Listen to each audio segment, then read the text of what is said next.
Sabda TV. Assalamualaikum warahmatullahi wabarakatuh.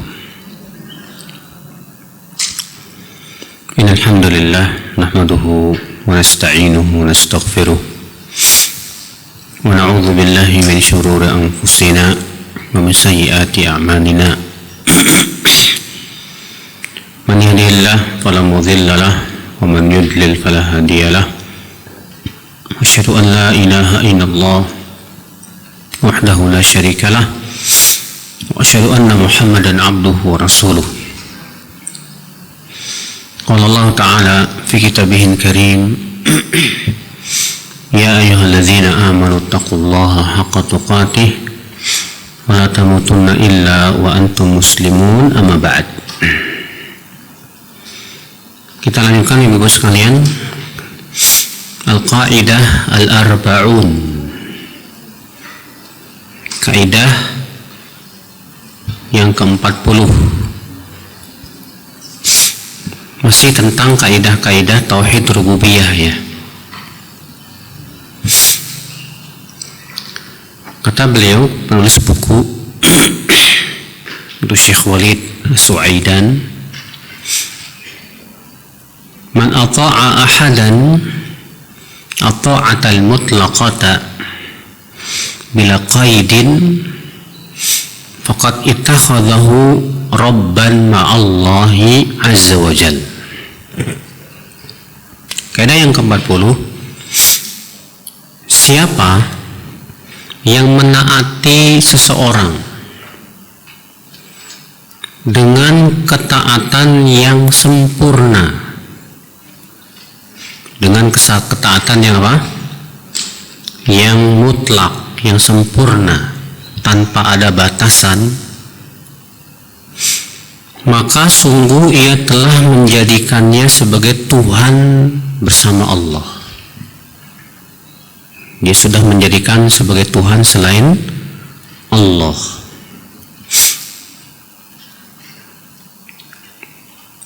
Kata beliau menjelaskan, di anna ta'atal mutlaqata la takunu illa lillah.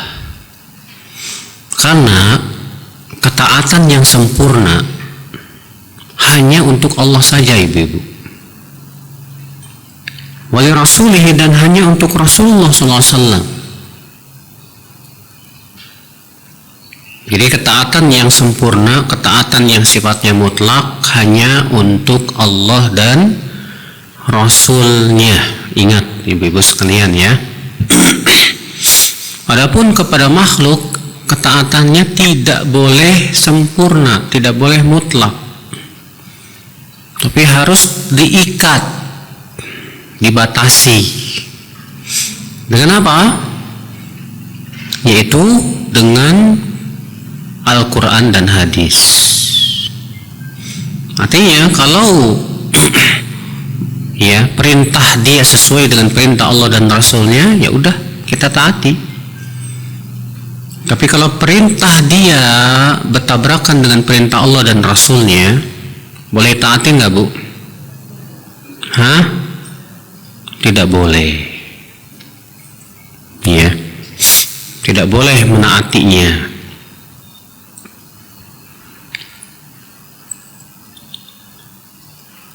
Kata beliau, falau anna Nabi sallallahu alaihi wasallam sabata annahu khalafa rabbahu fi syai'in min at-tashri'at, lakana lahu mutlaqut ta'ah la ta'ah al-mutlaqah, lakinna hadha muntafin bil ittifaq.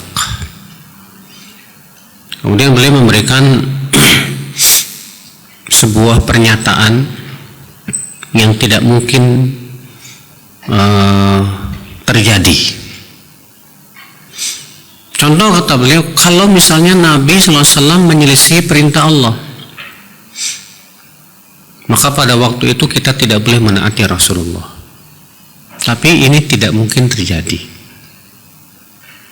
Perintah Nabi pasti selalu sesuai dengan perintah apa?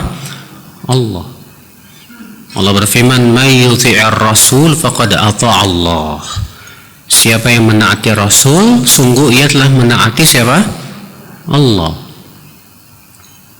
Ya. Maka berdasarkan ayat ini berarti perintah Rasul pasti benar. Makanya ketaatan yang mutlak pun untuk Rasulullah sallallahu alaihi wasallam, ketaatan yang sempurna pun untuk Rasulullah sallallahu alaihi wasallam. Ya. Adapun untuk selain Allah dan Rasulnya, ibu-ibu, maka wajib kita lihat kalau perintahnya sesuai dengan Al-Quran dan hadis atau sejalan, tidak bertabrakan, na'am, kita taati.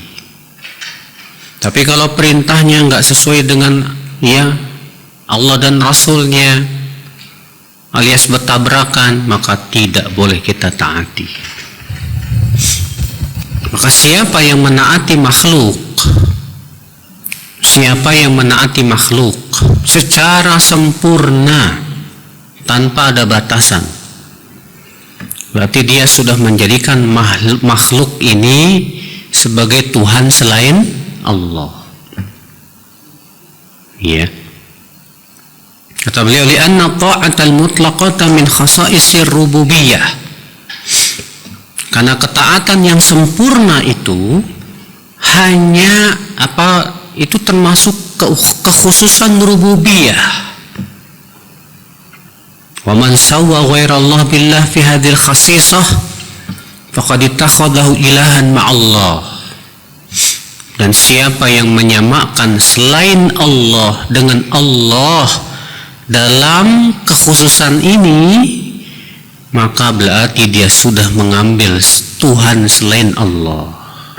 Mana dalil kaidah ini, ibu-ibu? Dalilnya surat At-Taubah 31. Allah Ta'ala berfirman, ittakhadhu ahbarahum wa ruhbanahum arbaban min dunillah. Mereka mengambil para habar, itu para ulama-ulama mereka, dan para rahib-rahib mereka, para ahli ibadah mereka, arbabam min dunillah, sebagai tandingan selain Allah.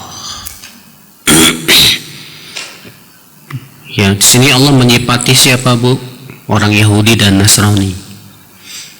Orang Nasrani dan orang Yahudi sudah mengambil pendeta-pendeta mereka, ulama-ulama mereka, rahib-rahib mereka sebagai tandingan selain Allah. Bagaimana cara mereka menjadikan pendeta dan ulama mereka sebagai tandingan selain Allah? Apakah dengan cara sujud? Ternyata bukan, Bu. Apakah dengan cara beribadah kepada pendeta itu? Ternyata bukan ibadah yang sifatnya kayak kita sholat gitu sama pendeta itu, enggak. Bagaimana? Sebutkan dalam hadis, lamma sami'a Adi bin Hatim hadhil ayah qal, ketika seorang sahabat yang mulia yang bernama Adi bin Hatim mendengar ayat ini, dan Adi bin Hatim itu, Bu, tadinya orang Nasrani. Maka Adi berkata, ya Rasulullah, inna lasna na'buduhum. Wahai Rasulullah, kami dahulu waktu Nasrani tidak pernah beribadah atau menyembah kepada pendeta-pendeta, ya Rasulullah. Kami tidak pernah beribadah kepada mereka. Kami tidak pernah menyembah mereka. Maka apa jawab Rasulullah? Ibu-ibu dengarkan baik-baik. Inilah tata cara mereka menyembah pendeta. Kata Rasulullah, awalaysu yuhilluna ma harramallah fatuhilluna wa yuharrimuna ma ahallallah fatuharrimuna. Bukankah mereka, para pendeta itu, menghalalkan apa yang Allah haramkan? Kalian pun menaati mereka untuk menghalalkannya. Dan mereka mengharamkan apa yang Allah halalkan, maka kalian pun ikut mengharamkannya. Apa kata Adi? Kata Adi, na'am, betul sekali. Apa kata Rasulullah SAW, ibu-ibu? Fatilka ibadatuhum. Itulah peribadahan mereka kepada para pendeta. Dikeluarkan Imam At-Tirmidzi, ibu-ibu, dalam sunannya. Lihat, ibu-ibu. Ya. Bagaimana Rasulullah SAW menjelaskan kepada kita tata cara orang Yahudi, orang Nasrani menjadikan pendeta mereka sebagai Tuhan selain Allah, sebagai tandingan selain Allah. Ternyata dengan cara menaati pendeta itu secara mutlak, secara sempurna. Ya. Ketika pendeta-pendeta itu mengharamkan apa yang Allah halalkan, mereka taati. Padahal mereka tahu itu tidak haram. Ketika pendeta-pendeta itu menghalalkan apa yang Allah haramkan, mereka taati padahal mereka tahu itu halal. Makanya mereka taati itu, Bu. Ya. Para pendeta mereka itu dengan ketaatan yang sempurna, mutlak, tanpa batas. Berarti mereka sudah menjadikan sebagai tandingan selain Allah. Paham ibu-ibu? Paham nggak? Iya. Maka kalau misalnya ibu-ibu menaati seorang kiai, ulama misalnya, atau ustadz dengan ketaatan yang bersifat sempurna tanpa batas, ya,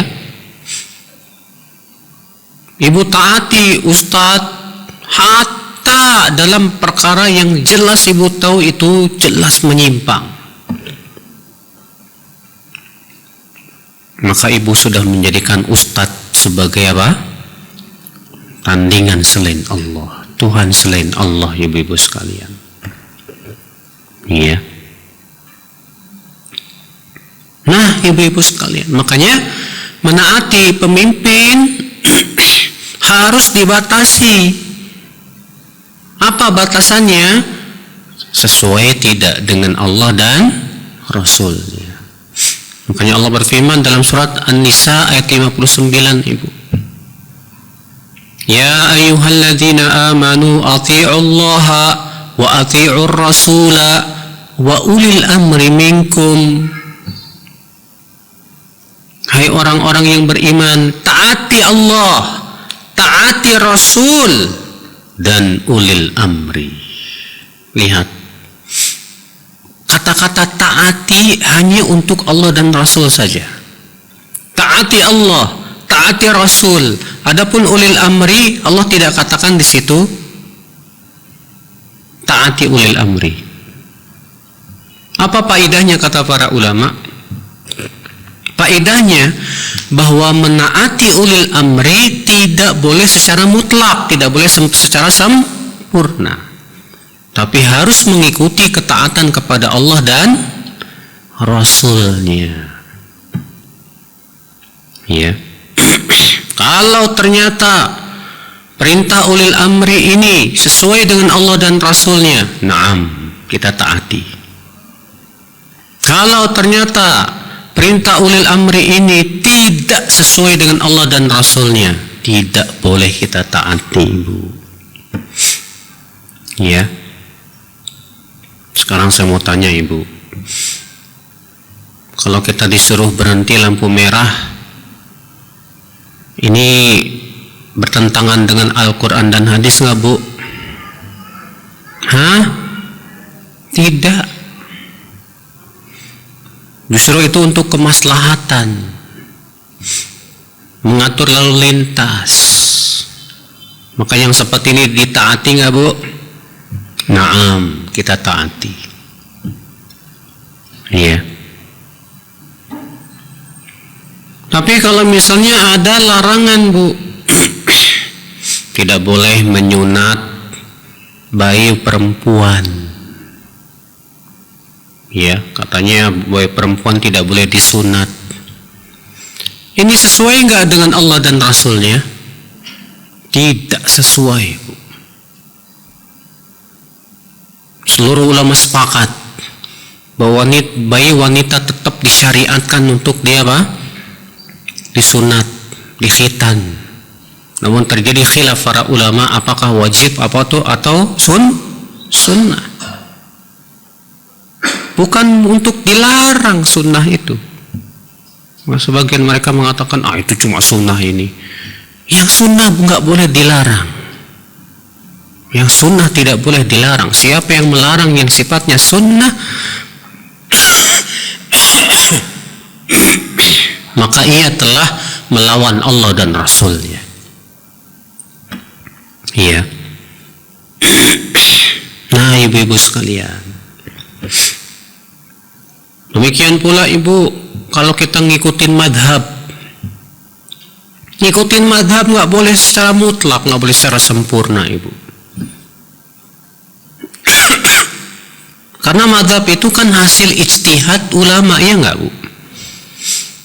Sedangkan ulama itu manusia atau bukan? Manusia biasa. Nabi bukan.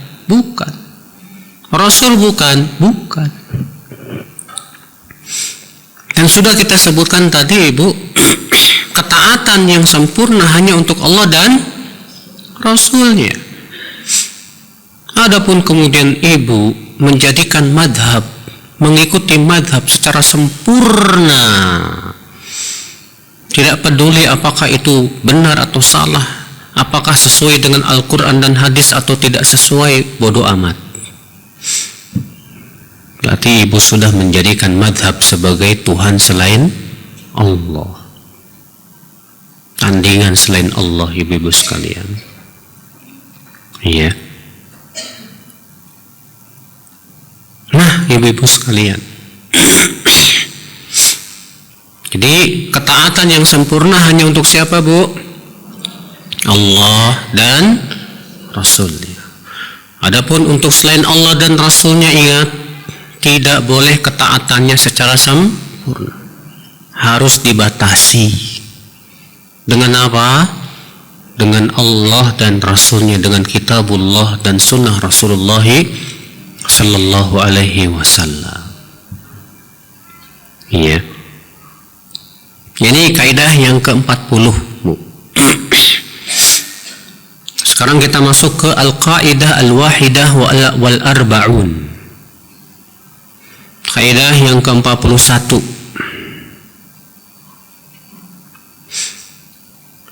Asyirku hadmun li haqqir rububiyah.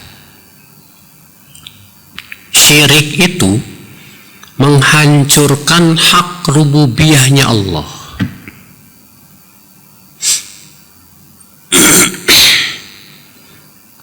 Apa maksudnya? Kata Imam Ibnu Qayyim menjelaskan, wal maqsudu anna syirka lamma kana a'dhama adh-dhulmi wa aqbaha al-qaba'ihi wa ankara al-munkarati kana abghadha al-ashya' ila Allah wa akrahaha lahu wa ashaddaha maqtan ladayhi wa rattaba alayhi min uqubati ad-dunya wal akhirati ma lam yurattibhu ala dhanbin siwa. Kata beliau, kesyirikan adalah kezoliman yang paling zolim, keburukan yang paling buruk, kemungkaran yang paling mungkar. Ia paling dibenci oleh Allah, ya, dan paling dimurkai oleh Allah. Dan Allah telah menjanjikan sanksi yang berat untuk kesyirikan di dunia dan akhirat, yang tidak pernah diberikan kepada dosa-dosa yang lain selain syirik. Wa akhbaru annahu la yaghfiruhu wa anna ahlahu najis. Dan Allah mengabarkan bahwa Allah tidak akan memaafkan orang yang mempersekutukan dirinya kalau ia mati di atasnya. Dan Allah mengabarkan bahwa pelakunya itu najis. Wa mana'ahu min qurbani haramihi. Allah pun melarang orang-orang musyrikin itu untuk masuk ke tanah haram. Wa harrama dzabaihahum wa munakahatuhum. Allah juga mengharamkan sembelihan mereka. Allah pun mengharamkan menikahi wanita-wanita mereka. Wa qata'al muwalata bainahum wa bainal mu'minin. Allah pun memutuskan pemberian loyalitas antara mereka dengan kaum mukminin. Wa ja'alahum a'da'an lahu. Dan Allah jadikan mereka sebagai musuh bagi Allah. Wali malaikatihi, dan musuh untuk malaikatnya. Wali rusulihi walil mu'minin, dan musuh untuk para rasul dan kaum mukminin. Ya. Wa abaha li ahli tauhid amwalahum wa nisa'ahum wa abna'ahum. Dan Allah menghalalkan untuk ahli tauhid harta mereka, maksudnya dalam perang, Ibu ya, dalam perang yang syar'i. Demikian pula wanita mereka, maksudnya ketika ditawan ya, menjadi budak. Wa abna'ahum, dan anak-anak mereka, yaitu tadi saat terjadi peperangan. Ya. Wa hadza ta'lilun ma madha.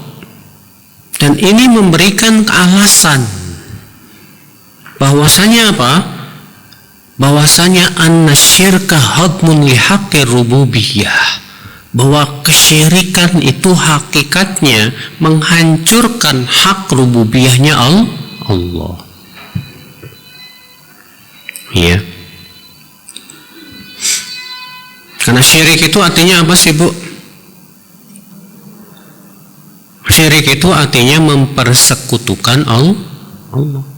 Artinya menjadikan selain Allah sebagai tandingan Allah.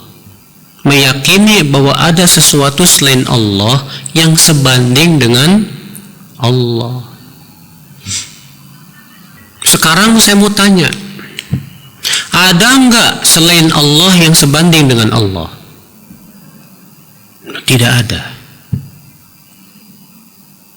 Selain Allah makhluk, bukan? Makhluk. Makhluk yang membutuhkan kepada rahmat Allah dan karunia Allah. Allah sebagai pencipta langit dan bumi yang memiliki kesempurnaan tanpa batas. Sedangkan makhluk serba kekurangan. Lalu kemudian si makhluk dijadikan sebanding dengan Allah Azza wa Jalla. Maka adakah ibu-ibu penghinaan yang terbesar bagi Allah dari kesyirikan? Tidak ada. Maka kesyirikan itu hakikatnya menghina Allah.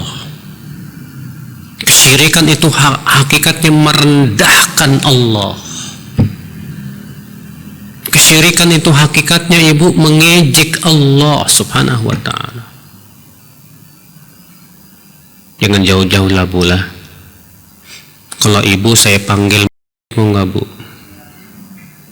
Hah? Ibu nggak mau kan? Kenapa ibu nggak mau dipanggil?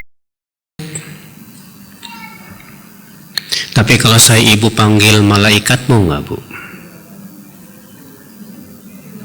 Mau?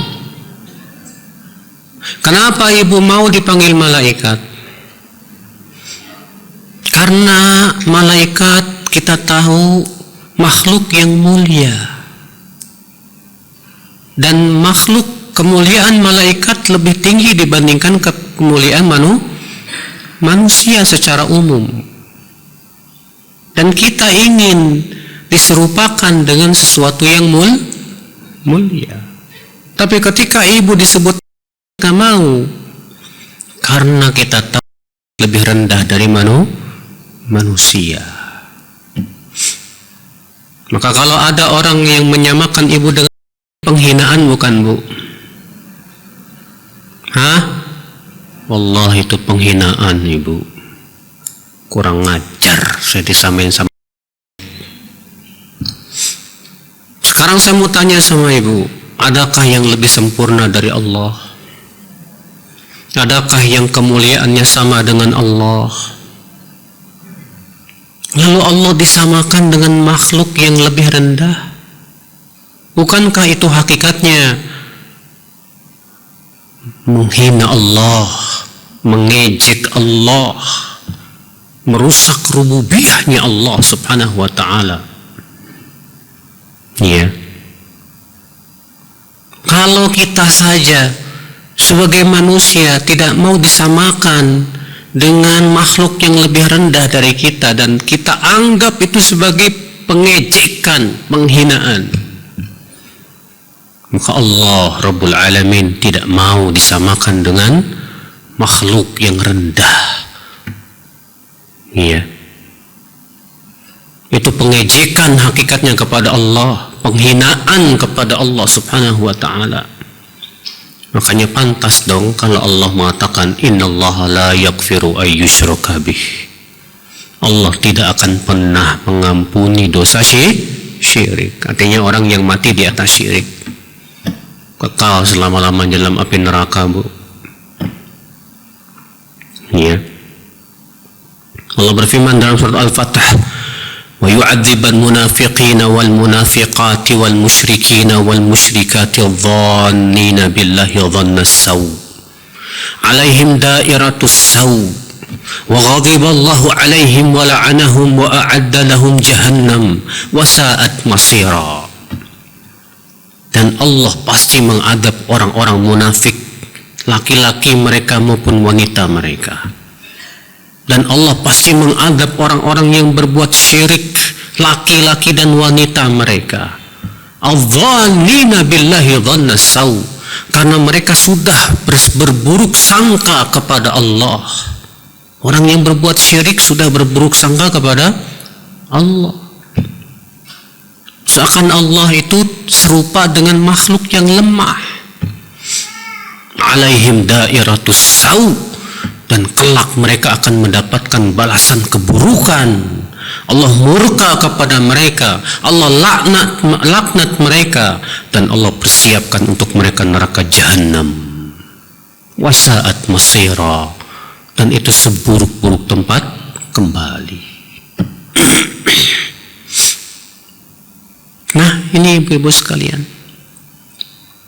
Makanya kenapa sih para nabi dan para rasul yang pertama kali mereka ingatkan tentang bahaya syirik? Ya. Kenapa juga para ahlu tauhid selalu mengingatkan tentang bahaya syirik? Jangan sekutukan Allah, jangan sekutukan Allah. Karena sudah kita sebutkan tadi, ini hakikatnya penghinaan terbesar bagi Allah, Ibu. Iya.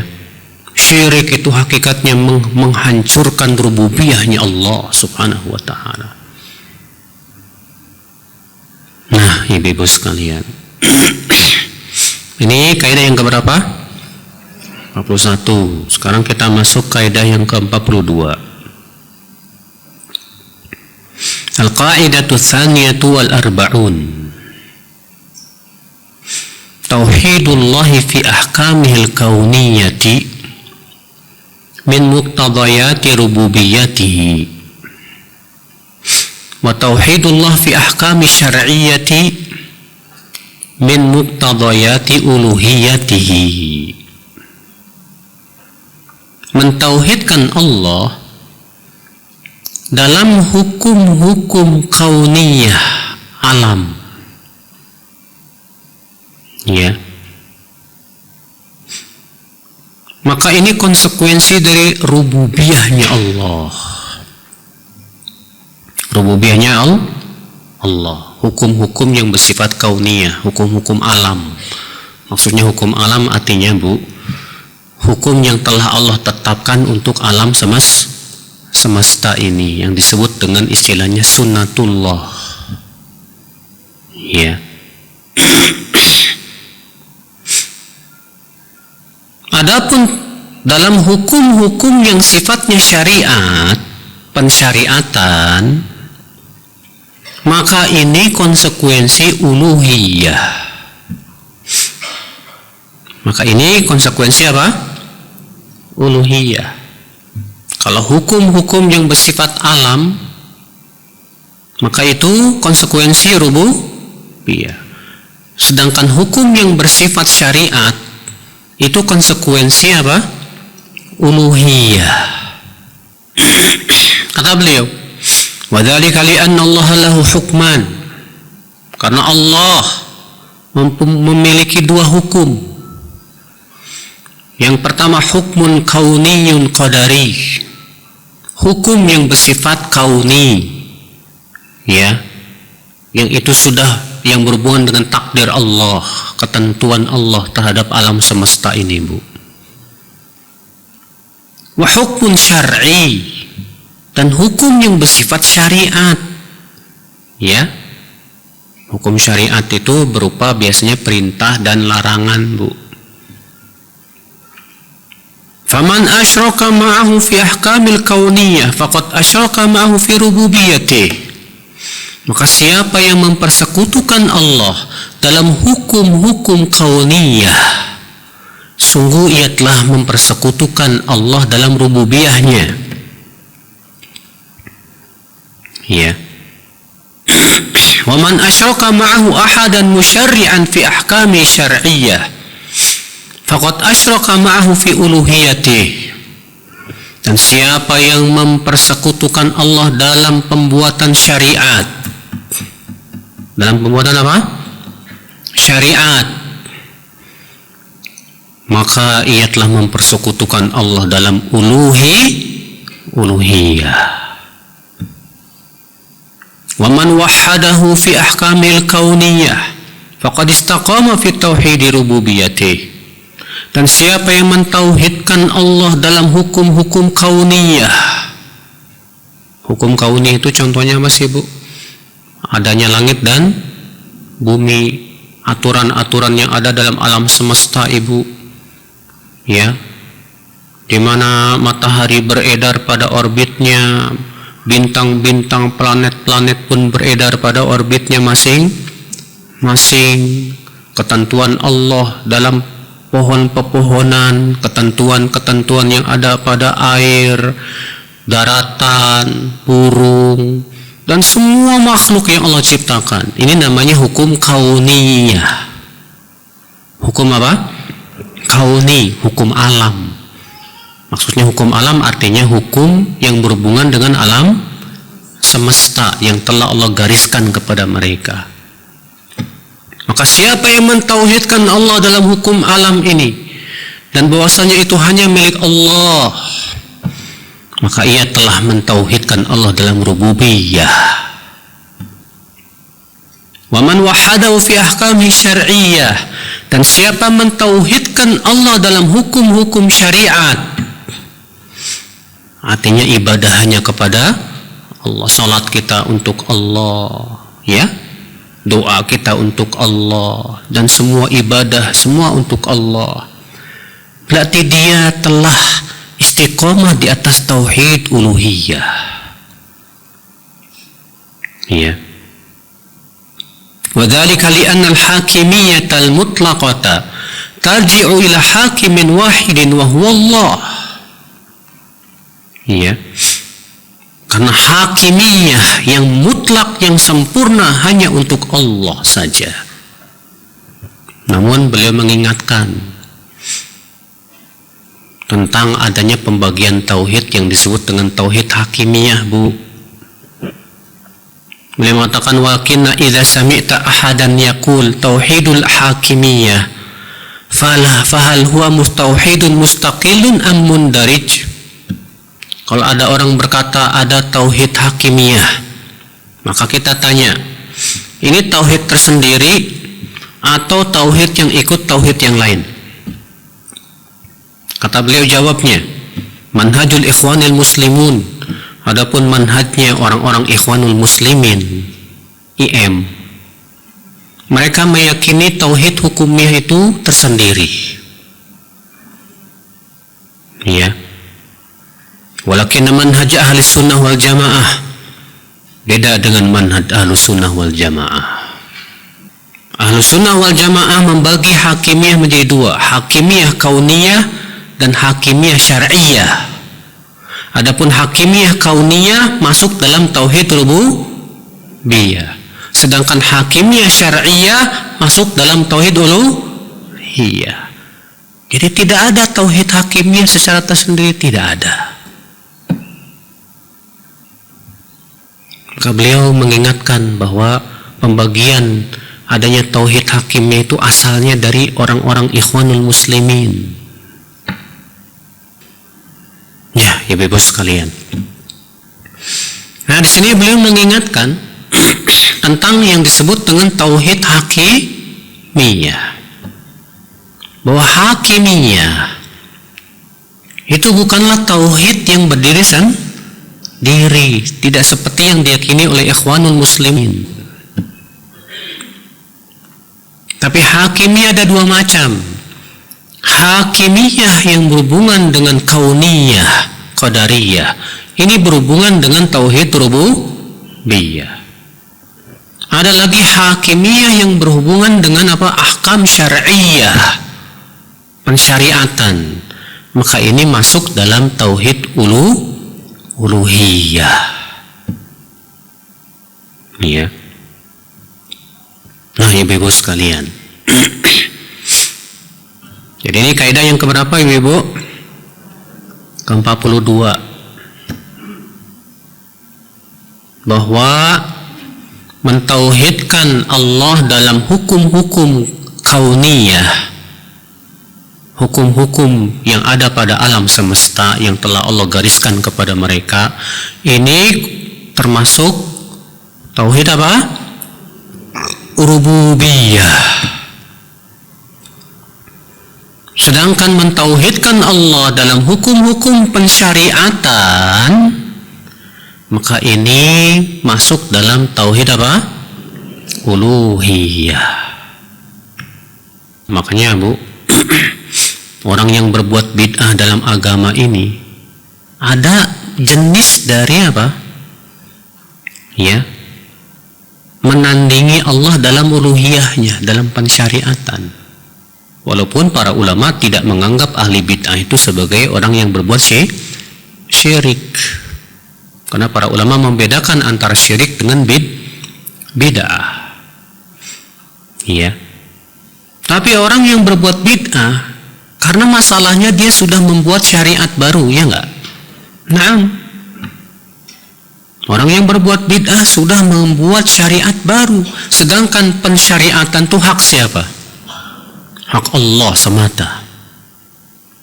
Iya. Hatta Rasulullah tidak berani bikin syariat, Bu. Rasulullah tidak berani bikin syariat, bayangkan. Buktinya banyak sekali. Berapa banyak para sahabat bertanya kepada Rasulullah, Rasulullah tidak berani jawab sampai Allah turunkan wahyu. Berarti Rasulullah tidak berani mensyariatkan tanpa ada perintah dari siapa? Allah Rabbul Izzati wal Jalalah. Ada seorang sahabat datang ketika itu sedang haji, sedang ihram. Dalam keadaan kutunya berjatuhan ke wajahnya, saking banyak itu kutunya. Lalu dia berkata, "Ya Rasulullah, bolehkah aku mencukur rambutku ini karena kutunya sangat menyakitiku, ya Rasulullah?" Apa yang terjadi, Bu? Rasulullah diam, gak berani jawab. Tak lama kemudian Allah pun turunkan wahyu kepada Rasulullah sallallahu alaihi wasallam. Maka Rasulullah SAW bersabda, "Silahkan kamu cukur rambutmu, tapi kamu bayar dam." Baru Rasulullah berani membuat memberikan syariat setelah Allah turunkan wahyu. Makanya aneh kalau orang-orang yang membuat syariat, bikin sholat sendiri, bikin cara ibadah sendiri. Berarti hakikatnya, ibu-ibu, dia sudah menyayangi Allah dalam pensyariatan. Makanya dari sisi sinilah para ulama memandang kenapa bid'ah itu lebih berat dibandingkan maksiat. Karena maksiat itu hakikatnya melanggar hukum. Sedangkan bid'ah itu mengubah-ubah hukum. Kalau ibu pas lampu merah, lalu ibu jalan aja, dipanggil sama polisi, Kamu nggak lihat apa itu lampu merah? Terus ibu bilang gini, saya punya peraturan sendiri, Pak. Nah, apa peraturan kamu? Kalau merah saya maju, kalau hijau saya berhenti. Ini namanya mengubah aturan bukan, Bu? Mana yang lebih berat, mengubah aturan atau melanggar aturan? Mengubah aturan lebih berat. Iya. Makanya kenapa Rasulullah SAW selalu setiap Jumat mengingatkan, fa inna asdaqal hadithi kitabullah wa khairal hadi hadi Muhammadin sallallahu alaihi wasallam wa syarral umur muhdatsatuha wa kullu muhdatsatin bid'ah wa kullu bid'atin dhalalah wa kullu dhalalatin finnar. Setiap khutbah Jumat beliau ucapkan itu, diingatkan lagi, karena memang bid'ah itu merusak kesempurnaan Islam. Bid'ah itu hakikatnya mengubah-ubah syariat Islam, ibu-ibu sekalian. Cuma kita yang ngomong bid'ah ini, Bu, disebut radikal. Ya, Wahabi. Allahul musta'an. Baik, sekarang kita masuk ke kaidah yang ke-43. Af'alur rububiyyati mu'allalatun bil hikami wal masalihi inda ahli sunnati.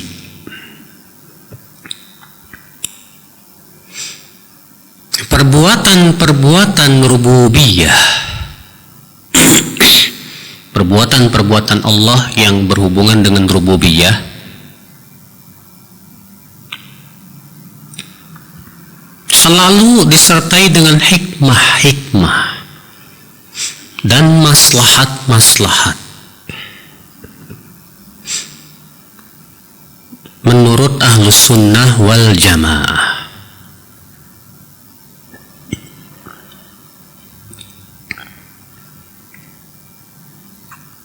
Jadi perbuatan-perbuatan Allah yang berhubungan dengan rububiyah, perbuatan Allah yang berhubungan dengan rububiyah, contohnya apa, Bu? Contohnya apa? Menciptakan, terus memberi rezeki, menghidupkan, mematikan, ya, memberi hidayah, menyesatkan, ya, orang yang tersesat. Demikian pula mengetahui yang gaib, menentukan manusia tentang takdir dan ajalnya, ya, menciptakan berbagai macam hewan-hewan dan berbagai macam makhluk yang terkadang kita tidak tahu apa tujuannya. Nah, ini semua perbuatan yang bersifat apa?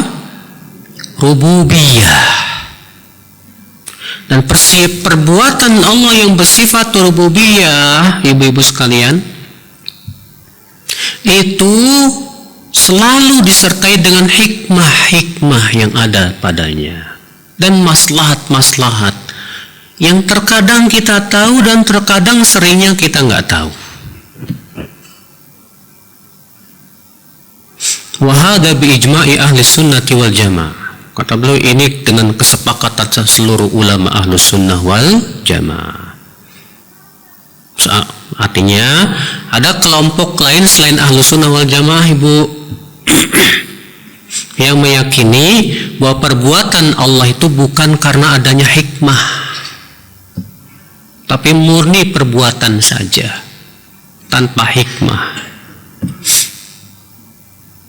Jadi menurut mereka Allah bisa melakukan sesuatu tanpa hikmah, bisa.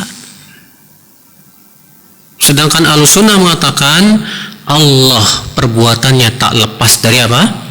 Hikmah-hikmah yang agung. Maka sungguh sangat aneh, ibu, kalau Allah disifati melakukan perbuatan tanpa ada hikmah. Itu namanya apa? Itu namanya main-main. Itu namanya sia. Ya. Kalau manusia mungkin aja. Ibu punya bola, tahu-tahu bolanya ibu sobek-sobek, ibu rusakin. Pas ditanya kenapa? Biarin, terserah saya. Saya mau ngerusak, mau enggak, kayak terserah saya, bodoh amat. Itu namanya apa, Bu?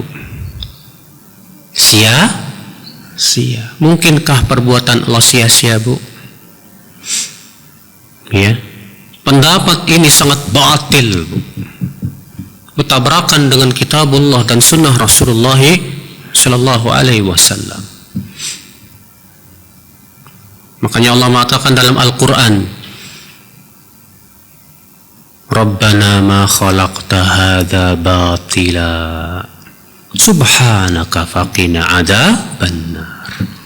Wahai Rabb kami, tidaklah engkau ciptakan semua ini dengan sia-sia. Maha suci engkau ya Allah. Lihat, Allah meniadakan dari dirinya perbuatan sia-sia.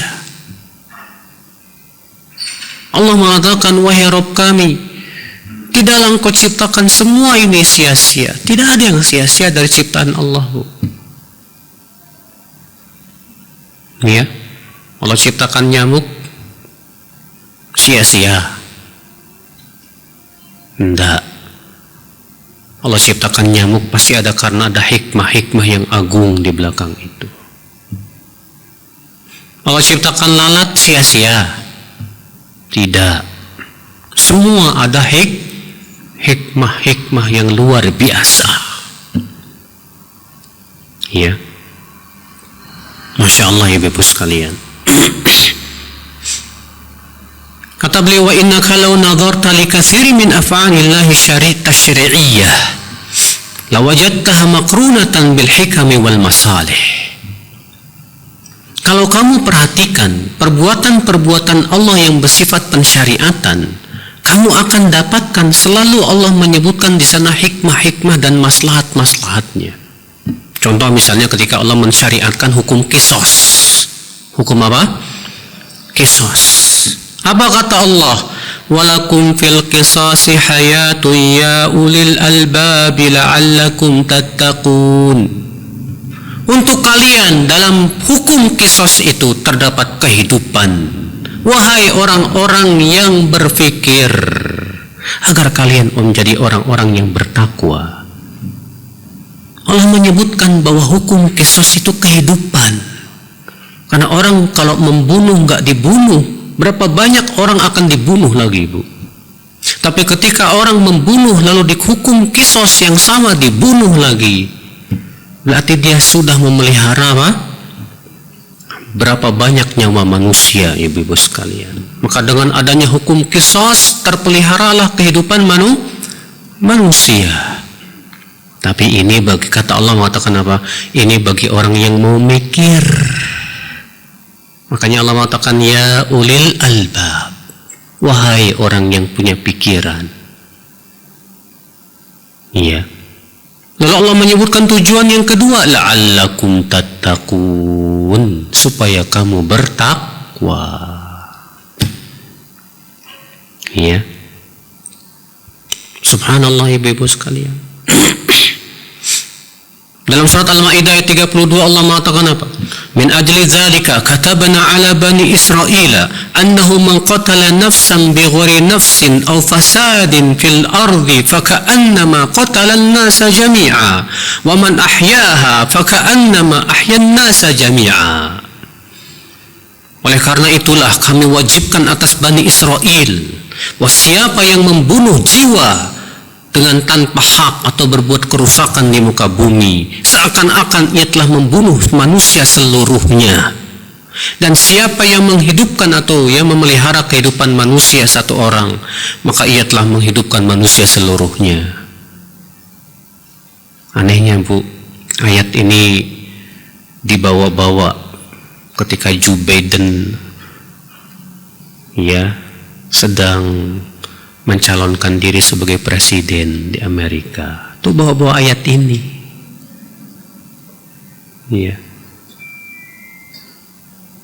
Hatta orang-orang kafirin ketika baca ayat ini terkesima, Ibu. Ya. Mereka menuduh Islam itu teroris, tukang ngebunuh, dan yang lainnya. Pas baca ayat ini, langsung terkesima. Ternyata Islam tidak seperti itu. Ya. Bukankah hatta orang kafir pun melihat bagaimana hikmah Allah dalam pensyariatannya, Bu? Iya, Masya Allah. Hikmah Allah dalam pensyariatan tidur siang aja, Bu. Sampai di sebuah universitas di Inggris ada seorang melakukan penelitian tentang apa sih hikmah tidur siang, qailula. Dan ternyata subhanallah manfaat untuk kesehatannya luar biasa, yang kemudian membawa dia kepada Islam. Ada hikmahnya ternyata, Ibu. Ketika Rasulullah bersabda, kalau ada lalat jatuh ke minuman seseorang, celupin, lalu buang, dan minumlah. Terkesimaklah ibu-ibu para peneliti di zaman ini. Ketika mereka meneliti lalat, ternyata lalat itu di salah satu sayapnya ada racun, di salah satu sayapnya lagi ada penawarnya. Dari mana Rasulullah tahu? Padahal di zaman Rasulullah nggak ada mikroskop, nggak ada alat-alat secanggih di zaman sekarang. Terkesimaklah mereka, Ibu. Bukankah itu menunjukkan adanya hikmah?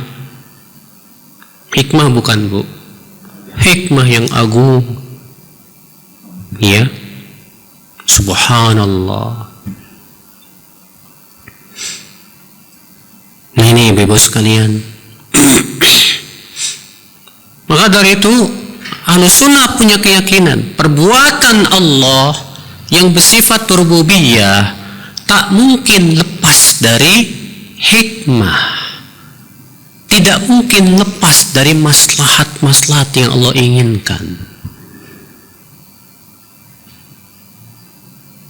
Kenapa Allah ciptakan planet Merkurius? Apa hikmahnya kita nggak tahu, tapi Allah Maha tahu, Bu. Kenapa ada planet Pluto, ada lagi planet Jupiter, ada lagi planet Mars, tapi subhanallah yang ada kehidupan cuma di bumi aja.